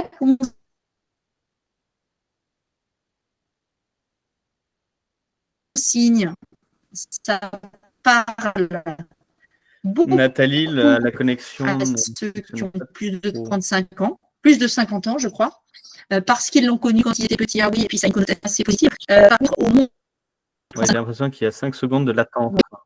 qu'est-ce que je peux faire? Est-ce que tout le monde a bien fait? Là, ça coupe. Il y a vraiment beaucoup de latence. Essayez de continuer. Je continue? Ouais. Je regarde si ça n'a pas sauté. Hein. Non, non, c'est bon. Ensuite, donc, aligner la sémantique, le poids des mots, hein, très important. On a parlé de la charte graphique tout à l'heure avec l'exemple effectivement de Reuse et de Citeo qui ont choisi, je veux dire, l'orange et le violet. Et ça, tout le monde se pose la question, est-ce qu'il faut s'aligner d'ores et déjà? C'est une vraie question. Mais c'est surtout aussi en termes de logo. C'est-à-dire que j'ai eu l'occasion, grâce aux vagues de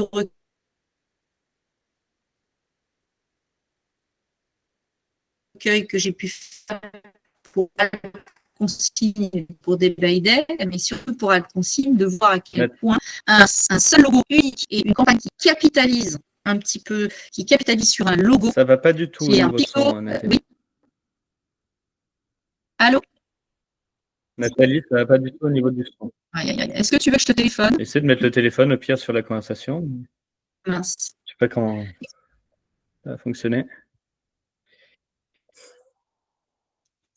Alors, on va faire une petite pause, 2 secondes. En plus, le temps, il passe. Il est déjà 11h30.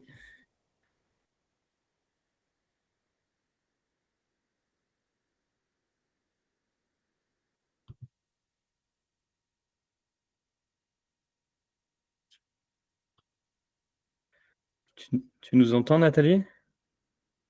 Ah, t'as coupé le son. Bon, je suis désolé pour ces soucis techniques. Ah oui, mais... Ouais, Nathalie.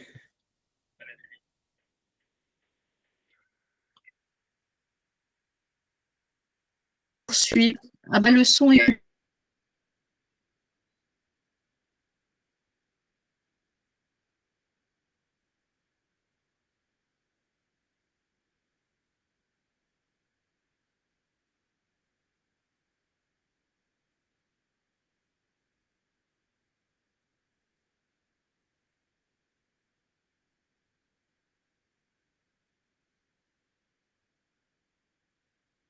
Tout le monde t'entend.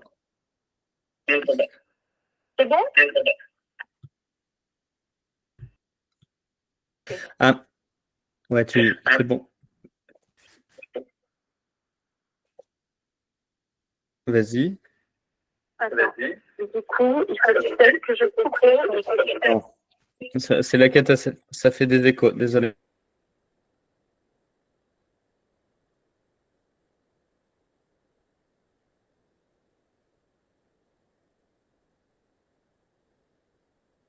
Allez, Nathalie va revenir parmi nous.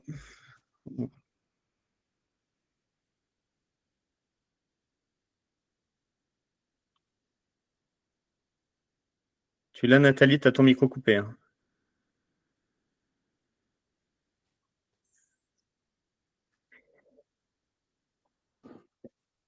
Je suis là. Ok. Vous m'entendez? Tu Ouais, m'entends, c'est bon. Melchior? C'est bon. Ok.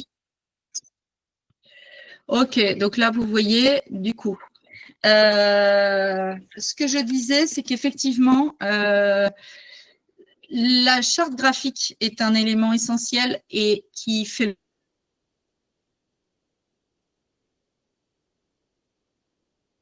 l'objet en fait de couleurs différentes aujourd'hui, de logos différents. Et donc ça, ce sont des arbitrages à effectuer.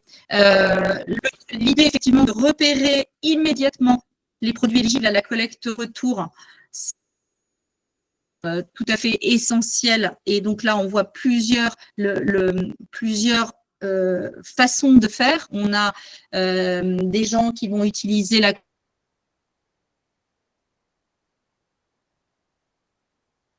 collerette, on a des gens qui vont utiliser un logo sur l'étiquette secondaire, il y en a qui vont baliser un rayon complet, il va y avoir beaucoup d'arbitrage à faire là également.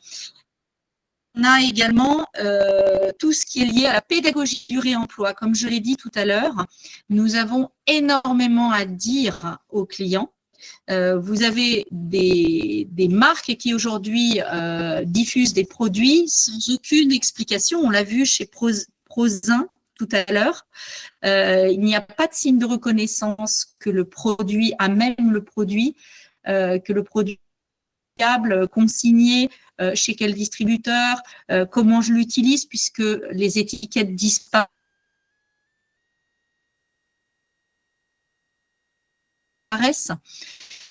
Donc, c'est essentiel de traiter ce sujet-là.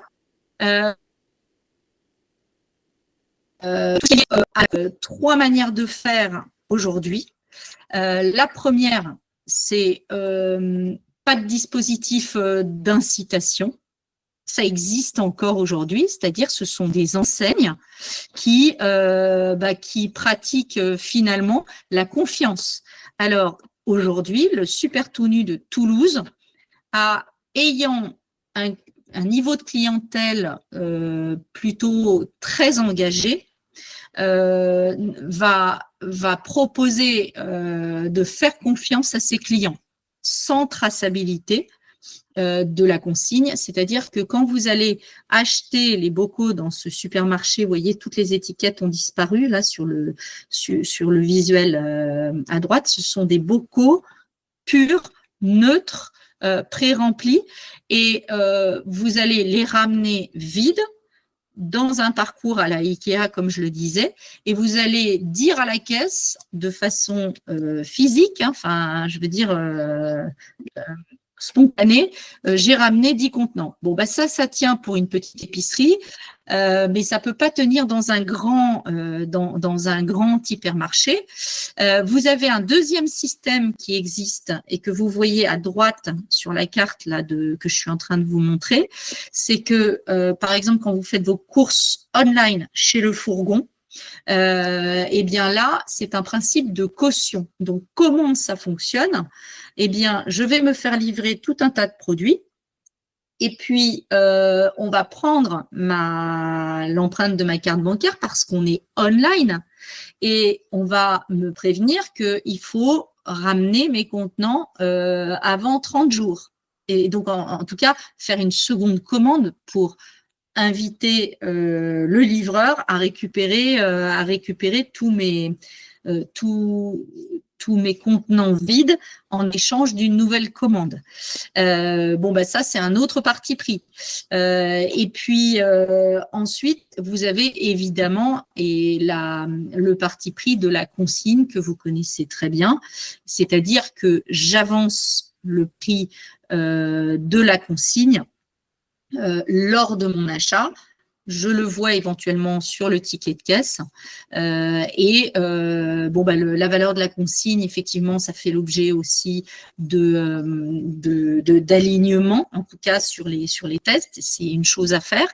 Est-ce qu'on va voir ou pas sur mon ticket de caisse le prix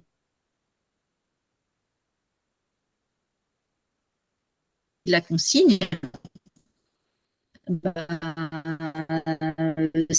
C'est pas encore aligné, mais ça devient quand même non, ça va quand il y a 3 emballages réemployables sur un panier de 25 sur 25, on ne pourra pas se payer le luxe d'avoir un ticket de caisse donc toutes ces pratiques, elles sont ainsi.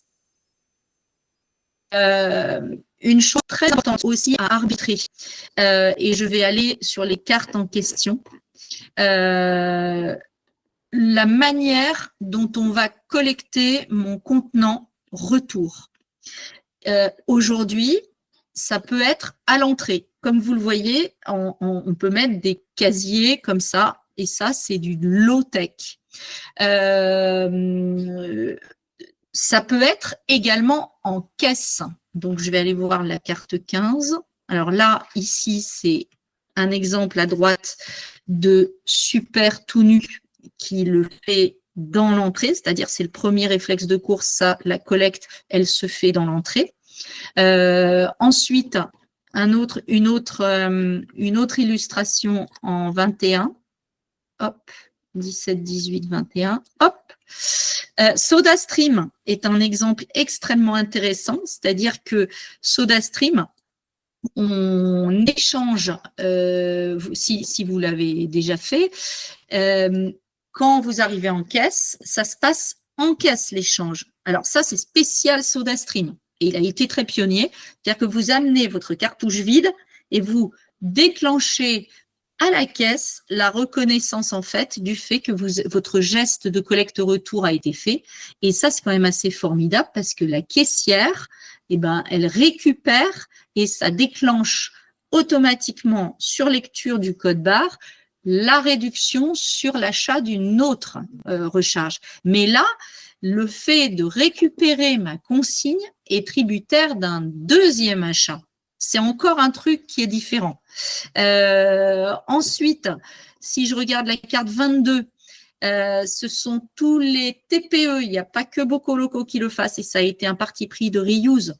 Les TPE qui permettent à l'espace clientèle ou en caisse à terme de pouvoir scanner le produit éligible au réemploi et de pouvoir déclencher un remboursement directement en carte bleue. Et il y aura aussi l'option bon d'achat. Et puis ensuite, évidemment, vous avez les reverse vending machines que vous connaissez. Par exemple, celle de Carrefour avec The Keepers qui permet, elle, de choisir entre un remboursement carte bleue, un remboursement bon d'achat ou un don à une association.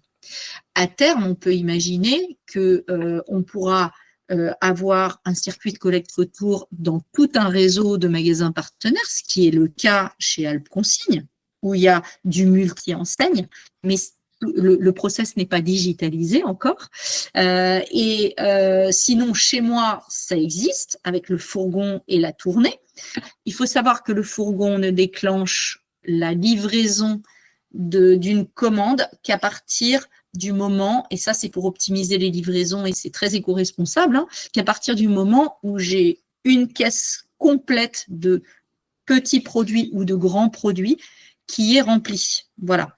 Donc ça, c'est aussi un truc à savoir. Et puis, à terme, quand on sera passé à l'échelle, ben, ce sera peut-être plus dans ma poubelle, mais dans un casier de collecte qui sera chez moi, qui sera multi-opérateur, etc. Voilà. Du coup, ça va, Melchior, on m'entend? Je suis très inquiète. Ouais, c'est bon, on t'entend. Ça va mieux. Bravo. C'est bon? Merci Voilà. pour les Donc, encouragements. Ouais, en revanche, en termes de bah, temps, on est bravo. juste là. Ouais, j'ai bientôt fini, ça y est. Donc, vous avez compris. Je vais aller directement à la fin. Ah oui, il y a quand même un truc que je veux vous dire, c'est les bonnes pratiques liées à l'encouragement de mon geste de collecte retour. Ça, c'est quand même très, très important. On voit émerger des compteurs de contenants chez La Tournée, par exemple, ou de nombre de contenants que moi, j'ai restitués, d'accord, de nombre d'objectifs en termes de nombre de contenants qu'il faudrait que je puisse atteindre, et puis, enfin, des compteurs qui mesurent le nombre de contenants à titre collectif qui ont été restitués dans ce magasin. Voilà. Donc ça, ce sont des façons d'exciter un petit peu le client et de le motiver. Et donc ça, c'est les futurs peut-être parcours de fidélité et c'est peut-être la manière dont on va rétribuer en fait la fidélité. Voilà. Il faut savoir aussi que les acteurs du online ont une chance énorme sur le offline, c'est que eux, ils ont la carte bleue et donc l'empreinte carte bleue, mais ils ont aussi l'adresse email et ils ne se privent pas d'envoyer des confirmations de commande, des incitations à la recommande, des mails de sensibilisation, etc. Le vrai sujet demain sera aussi la collecte de la data pour former des communautés et ensuite pouvoir donc, en conclusion, le réemploi aujourd'hui, quels seraient les rapprochements souhaitables pour permettre un passage à l'échelle? L'idée, là, on a vu, c'est un petit peu, je viens de vous en faire la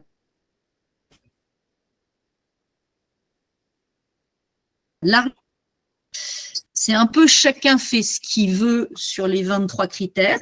Voilà. Les points de passage obligatoires, ça doit se faire au niveau régional, qu'il faut s'accorder sur un logo et de la sémantique.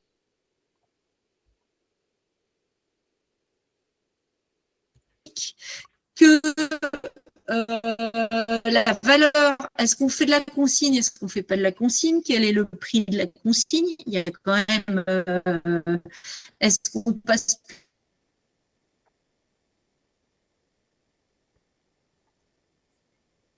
plutôt sur de la caution ou de la consigne, est-ce qu'on met de la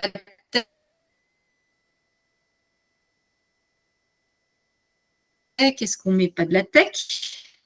Est-ce qu'on fait de la traçabilité? Le son va pas bien du tout, Nathalie. Hein. Est-ce qu'on met...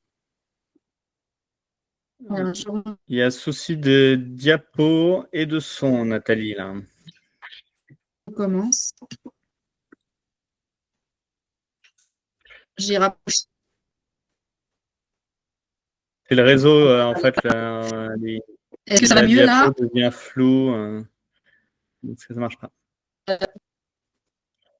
Ouais, Ah bon, la diapo apparemment est revenue à la normale. Bref, on Bon, va essayer. en tout cas, retenez que sur les 23. Ah bon. Retenez donc, je réaffiche que tout ce qui est en rouge là, ce sont des points de passage obligatoires sur lesquels il faut se coordonner et émettre des partis pris. Voilà. Et que tout le reste, les 23 moins 6 points de passage, c'est-à-dire une quinzaine, vont permettre de vous différencier d'une enseigne à l'autre. Voilà. Du coup, comment relever ce défi ensemble? Et là, peut-être je te passe la parole, ou tu veux que je présente la méthode qu'on pourrait envisager ensemble, Melchior? L'idée, là, on va essayer de faire un petit peu vite et on verra potentiellement sur la méthode à adopter ensuite lorsque on aura constitué en fait un groupe de travail. Ce serait bien qu'on garde un peu de temps pour des questions-réponses aussi. Donc voilà, la limite là-dessus, sur comment opérer, on va peut-être zapper cette partie-là.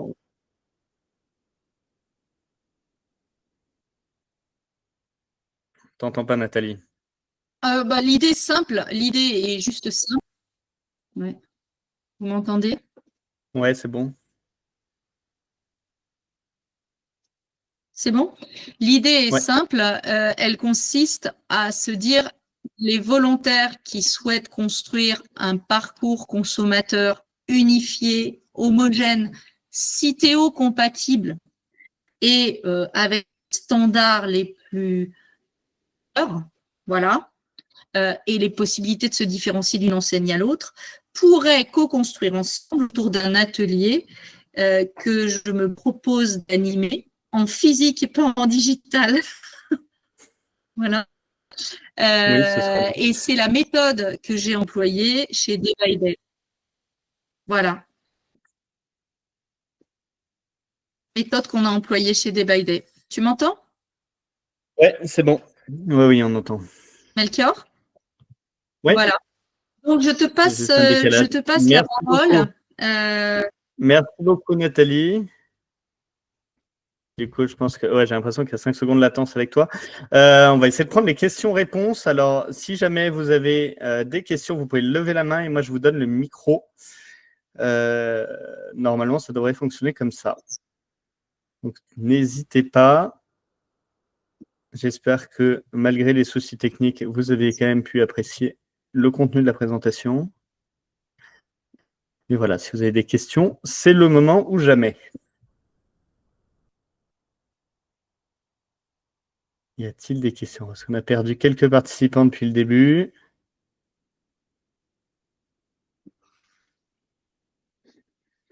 Non, pas de questions. C'était très clair alors.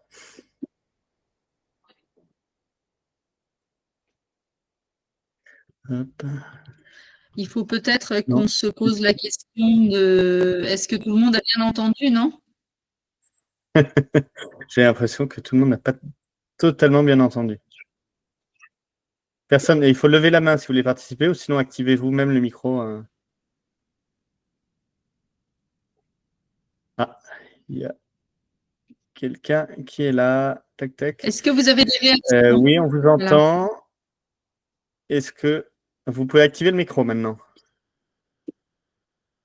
DLK 2025. Vous avez la parole. Non, vous avez... Apparemment, il n'y a pas que moi qui ai des problèmes de connexion. Non, c'est ça, c'est bizarre. Il faut activer le micro. Ah, ça y est, c'est bon. Ça y est, ouais. En fait, c'est pas le bon titre qui est affiché, pardon. Je suis Delphine de Consignez-moi. Et bon, on a bien pu profiter du contenant, Nathalie, malgré les interruptions micro, il n'y a pas de souci. On a bien compris le contenu et c'était très intéressant. Merci. Oui, moi, je suis assez intéressée par la conclusion que tu as faite là de cette présentation. Donc, voilà, à suivre. On doit se voir avec alors, en fait, Ouais, du coup, on doit échanger. Ça a aussi l'occasion de faire des ponts entre la Bourgogne-Franche-Comté et le centre-Val de Loire. Ça serait très bien. Exactement. Je serais assez ravie de ça. le centre Val-de-Loire. Tu disais, Nathalie? Du coup, peut-être, oui, je disais que la personne qui vient d'intervenir, je suis rassurée sur les problèmes de son, mais elle représente une autre région, c'est ça? Oui, tout à fait. Nous, on est une initiative, on est une association donc, qui structure la filière, mais en région Centre-Val de Loire, en effet. Ok. En tout cas, Merci. est-ce que peut-être qu'il faudrait poser la question de savoir, c'est ce qu'on s'était dit, Melchior, qui serait volontaire pour co-construire avec nous en atelier le parcours consommateur de la Bourgogne-Franche-Comté et plus, voilà, sur la C'est ça. base comme on l'a fait chez Alpes Consigne. Ouais, c'est ça. Ça fait partie un petit peu de ce que je voulais dire pour conclure un petit peu l'atelier. Merci Nathalie. C'est comment est-ce que maintenant, à partir de ce constat-là, vraiment de la variété des différents parcours. Là, j'ai repris des photos d'ailleurs. On voit un RVM du coup de Loop, The Keepers, qui est dans le carrefour, dans un des carrefours de Besançon, avec la petite étiquette qui va bien sous les contenants consignés. Bref, voilà, l'idée c'est comment est-ce qu'aujourd'hui, tous ensemble, on peut essayer de faciliter une adoption du coup, massive et rapide du réemploi sur notre territoire, et notamment en co-construisant une feuille de route ensemble, donc tous ensemble, hein, opérateurs de réemploi, producteurs, distributeurs, institutions. Il y avait Biocup qui était par là aussi tout à l'heure. Bref, voilà, l'idée c'est d'essayer d'avancer tous ensemble. Donc on voudrait faire, ce que j'avais un petit peu en tête en termes de planning, c'est de dire, voilà, d'essayer de lancer rapidement une instance, un groupe de travail pour définir cette feuille de route, la construire ensemble, travailler sur les aspects communication, et enfin comment est-ce qu'on met en place tous ces éléments ensemble, et le principe ce serait effectivement de se faire accompagner par Nathalie là-dessus. À cet effet, j'ai construit, du coup, j'ai fait un petit formulaire que vous recevrez ensuite par mail, du coup, avec le replay du webinaire, où en fait vous pourrez vous inscrire à la dynamique pour participer aux échanges, etc. Donc, l'objectif, c'est vraiment de réfléchir sur notre territoire de Bourgogne-Franche-Comté. On n'exclut pas non plus nos chers voisins de la dynamique. Mais du coup, voilà, l'objectif, c'est d'essayer d'un peu faire corps tous ensemble au niveau régional pour s'inscrire dans la dynamique nationale. Donc, n'hésitez pas. Alors, j'ai mis dans le chat le lien vers le formulaire d'inscription pour la dynamique. Vous la recevrez ensuite par mail. Mais voilà, n'hésitez pas à vous inscrire si vous êtes intéressé et si aussi vous souhaitez intervenir sur le sujet, sur l'idée justement d'un groupe de travail commun sur ces thématiques-là. Est-ce que vous êtes intéressé, vous souhaitez nous rejoindre ou peut-être que vous ne voyez absolument pas l'intérêt? Alors, l'idée, si je puis intervenir, c'est de profiter de cet observatoire des tendances que vous avez découvert avec quelques interruptions, en fait, et de co-construire sur ces 23 points de passage les partis pris homogènes et les partis pris, et les sources de différenciation possibles pour englober, faire un parcours au niveau régional. La méthode, elle consiste, c'est ce que je vous ai expliqué au départ, à co-construire le parcours consommateur en prenant les lunettes du consommateur, mais en travaillant en même temps et en temps réel la face invisible de l'iceberg qui est tout le parcours de collecte et de logistique inverse des contenants à l'échelle de la région. Voilà. Et sur les 6 points de passage qui méritent une vraie homogénéité des vrais partis pris, choisir les vôtres. Est-ce qu'on fait comme Citeo? Est-ce qu'on fait différent? Est-ce qu'on teste autre chose pour nourrir le marché du réemploi? Comment on s'harmonise? qu'est-ce qu'on dit au client, quel logo, enfin, en partant de là, on aura fait tout le tour du sujet. C'est ça. Merci Nathalie. Oui, il y a beaucoup de questionnements. Heureusement, effectivement, qu'il y a déjà ces 6 points de passage un peu obligatoires sur lesquels on peut se concentrer dès le début. Mais voilà, il y en a probablement aussi d'autres. Et il faut voir dans quelle mesure ensuite du coup, les opérateurs, les marques peuvent s'identifier justement à ces points de passage et accepter de modifier du coup leur parcours, chacune de leur côté. Donc, s'il n'y a pas de... Tu veux ajouter quelque chose, Nathalie? Oui, je voulais juste te dire que si tu souhaitais, tu pouvais passer en conclusion, s'il y a les 3 minutes requises, la vidéo de témoignage de Alp Consigne, qui a, ce sont des personnes, enfin, ce sont des personnes qui ont vécu ces ateliers, et c'est la métropole de Grenoble et Alp Consigne. Je vois que c'est une vidéo de 5 minutes. C'est une vidéo de 5 minutes. Ce que je propose, c'est de faire la très rapide conclusion et de lancer la vidéo comme ça, ceux qui veulent regarder peuvent regarder sur la fin. Et on arrêtera à la fin de la vidéo. Ça te va? Hop. Oui, très bien. Ouais, du coup, voilà. Pour contribuer à la dynamique, n'hésitez pas à vous inscrire. Donc, il y a le lien en chat et vous le recevrez par email. Autre chose, si vous souhaitez un petit peu devenir acteur, vous engager sur le réemploi des emballages en Bourgogne-Franche-Comté, n'hésitez pas à vous abonner à notre newsletter. Vous aurez également le lien dans la présentation que je vous enverrai. Donc, il faut vous inscrire aux prochains échanges sur le parcours consommateur, comme on le disait. Et enfin, il ne faut pas hésiter à adhérer à notre association et pour créer un petit peu un partenariat privilégié entre nous et surtout, asseoir votre volonté d'agir sur le territoire en faveur du réemploi des emballages. Donc, je vais, pour conclure, du coup, faire passer la petite vidéo à la demande de Nathalie. Et puis, merci beaucoup pour votre participation. J'espère que malgré les petits soucis techniques, que vous avez compris l'essentiel de l'intervention. Et puis, à très bientôt, de toute façon. Merci. Hop, je fais la vidéo. Hop là.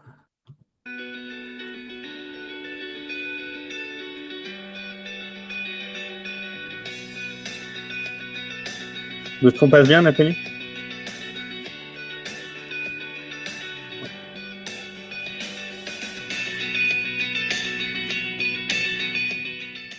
Donc Alpo Consigne est l'opérateur de réemploi des contenants en verre sur l'Isère, la Savoie et la Haute-Savoie.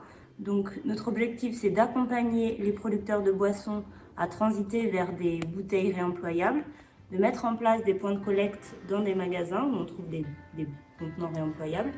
Ensuite, on gère toute la collecte des bouteilles réemployables retournées par le consommateur, donc aussi bien chez les producteurs que dans les magasins. On lave ces contenants pour les revendre aux producteurs partenaires. Du réemploi des emballages en verre est inscrit dans plusieurs documents stratégiques de la métropole, dont le programme local de prévention des déchets, mais aussi la stratégie économie circulaire. Il se trouve aussi que la Convention citoyenne locale pour le climat a inscrit dans les engagements de la métropole le soutien au développement du réemploi des emballages en verre. Donc c'est dans ce contexte qu'on travaille avec Alpe Consigne.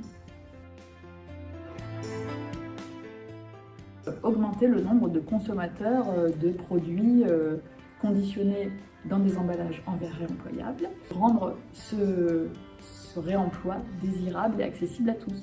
La volonté de Alpe Consigne est que le réemploi des contenants en verre devienne une norme. L'objectif, c'est d'augmenter le nombre de consommateurs touchés par le dispositif et du coup d'augmenter le nombre de bouteilles rapportées, collectées et réemployées sur notre territoire. Auditer nos parcours clients et collaborateurs auprès de 8 magasins qui représentent les 120 magasins de notre réseau. Ça concernait de la petite épicerie, des enseignes bio et de la grande distribution. L'étude s'est terminée par 2 ateliers de co-construction, donc avec les enseignes auditées et les collaborateurs de la métropole, donc pour pouvoir trouver le parcours client optimum. L'intérêt d'être passé par des experts, c'est d'avoir profité d'un regard objectif sur le parcours et l'expérience client. Donc on s'est rendu compte que l'ancienne communication était trop complexe, il y avait beaucoup trop d'informations et que malheureusement les consommateurs nous disaient très peu, voire pas. C'est de nous apercevoir à quel point il y avait une confusion entre recyclage et réemploi du verre. Et donc pour nous, parmi les axes de communication qu'il va falloir vraiment travailler, c'est de bien expliquer la différence et le côté beaucoup plus vertueux du réemploi par rapport au recyclage. Il faudra tôt ou tard monétariser la consigne. Donc les consommateurs qui basculent en faveur du réemploi, on a remarqué qu'ils avaient vu le réemploi sur différents supports de communication. Donc dans le cadre du parcours client optimisé, on a veillé à ce que les supports de communication, les canaux de communication soient multipliés pour que le message soit vu partout et tout le temps par le consommateur. Mission Capital Client nous a permis de nous interroger vraiment sur la sémantique, sur le sens des mots. Clairement, ça a été donc, comme dit tout à l'heure, de capitaliser sur le logo, mais aussi sur le terme, sur l'expression « rapportez-moi ». Au démarrage de la mission, on imaginait avoir différents parcours clients en fonction de la typologie des magasins, de leur ancienneté dans le dispositif. Et finalement, on est ressorti avec un seul parcours client, avec un message simplifié, clarifié et aussi surtout uniformisé sur l'ensemble des enseignes. Donc ça, c'est un réel plus. L'étude a permis de hiérarchiser les messages qu'on transmettait aux consommateurs avec différents niveaux d'information. Donc un message rapide et efficace en rayon jusqu'à une information beaucoup plus complète sur le réemploi, le fonctionnement, via différents canaux de communication, notamment notre site internet. Mais ce qui nous semble capital à l'issue de cette étude, c'est de vraiment homogénéiser la communication, les messages et même l'identité visuelle au niveau national pour que le consommateur soit clair pour lui. Et donc on souhaite notamment capitaliser sur le logo national du réemploi du verre qui est un élément fondateur de la communication de demain. Ça a été l'atelier collaboratif, vraiment riche d'enseignements. La mobilisation des enseignes lors de l'atelier, donc elles étaient toutes présentes et elles ont beaucoup contribué à apporter leur point de vue. De revoir notre communication en profondeur, du coup capitaliser sur le logo plus l'expression « rapportez-moi ». Les prochaines étapes, ça va être aussi de construire une campagne de communication grand public.